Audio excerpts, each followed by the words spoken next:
Effektiv kuzatuvchilari, ayni paytda Isroil, Eron, AQSh o'rtasidagi urush Yaqin Sharqda juda ham katta xavotirlarni boshlamoqda. Ayni shunday vaziyatda O'zbekiston Respublikasi fuqarolari, ayni mana shu Yaqin Sharqda bo'lib turgan O'zbekiston fuqarolari ko'nglida turli xavotirlar uyg'onishi tabiiy. Bizning taqdirimiz nima bo'ladi? Endi biz vatanga qayta olmaymizmi degan. Ana shu holatlar bo'yicha yaqinda Prezident Shavkat Mirziyoyev O'zbekiston Respublikasi Bosh vaziri Abdulla Aripovga Fors ko'rfazidagi barcha O'zbekiston fuqarolarini vatanga evakuatsiya qilish to'g'risidagi topshiriqni bergani haqidagi xabarni hozir qabul qilib oldik va ushbu xabarni sizlar bilan bo'lishmoqchimiz. Ya'ni O'zbekiston Prezidenti Shavkat Mirziyoyev Fors ko'rfazi davlatlarida bo'lib turgan O'zbekiston fuqarolarini xavfsiz va tizimli ravishda vatanga qaytarish bo'yicha topshiriq bergan. Ya'ni 2-mart kuni Vazirlar Mahkamasida o'tkazilgan video selektor yig'ilishida mazkur vazifani samarali tashkil etish masalalari muhokama qilingan.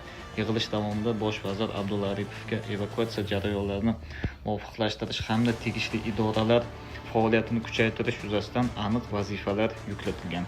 Barcha aviakompaniyalarga Fors ko'rfazi davlatlarida bo'lib turgan yurtdoshlarni qaytarish choralarini ko'rish topshirilgan. Xususan Jidda Toshkent yo'nalishida maxsus repatriatsiya reyslarini tashkil etishga alohida e'tibor qaratilayotgani aytilmoqda. Uzbekistan Airways tomonidan mazkur yo'nalishda maxsus reyslar amalga oshirilishi belgilangan.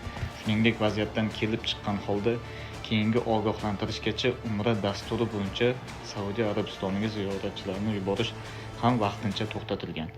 Yig'ilishda tegishli vazirlik va idoralarga Fors ko'rfazi davlatlari bilan amaldagi kelishuvning ijrosini tahlil qilish, eksport-import operatsiyalari uchun muqobil logistika yo'nalishlarini ishlab chiqish bo'yicha ham topshiriqlar berilgan. Qayd etilishicha, barcha zarur choralar tezkorlik bilan amalga oshiriladi. Qo'shimcha ravishda O'zbekiston fuqarolariga Eron hududidan Turkmaniston orqali tranzit tarzda chiqib ketishda amaliy yordam ko'rsatilmoqda. Elchixona xodimlari Turkmaniston-Eron chegarasi Serax shahrida fuqarolarni kutib olish va yo'naltirish ishlarini amalga oshirmoqda.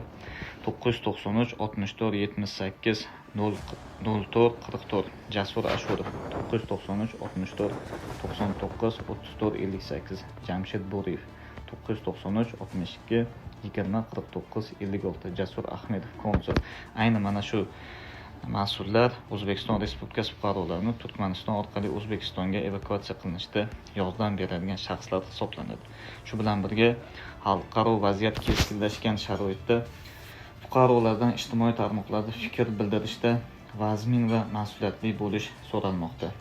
Eslatib o'tamiz, milliy, irqiy, etnik yoki diniy adovatni qo'zg'atish Jinoyat kodeksining 156-moddasiga muvofiq javobgarlikka sabab bo'ladi. Yig'ilishlar, mitinglar va namoyishlar o'tkazish tartibini buzish Jinoyat kodeksining 217-moddasi hamda ma'muriy javobgarlik to'g'risidagi kodeksning 200-moddasiga muvofiq javobgarlikka olib keladi. Ommaviy tadbirlar qoidalarini buzish uchun ham qonunchilikda javobgarlik belgilangan. Qonunni bilmaslik javobgarlikdan ozod qilmaydi. Shu uchun ham ayni urush vaqtida turli fikr bildirishdan yiroq bo'lganimiz ma'qul. E'tiboringiz uchun rahmat.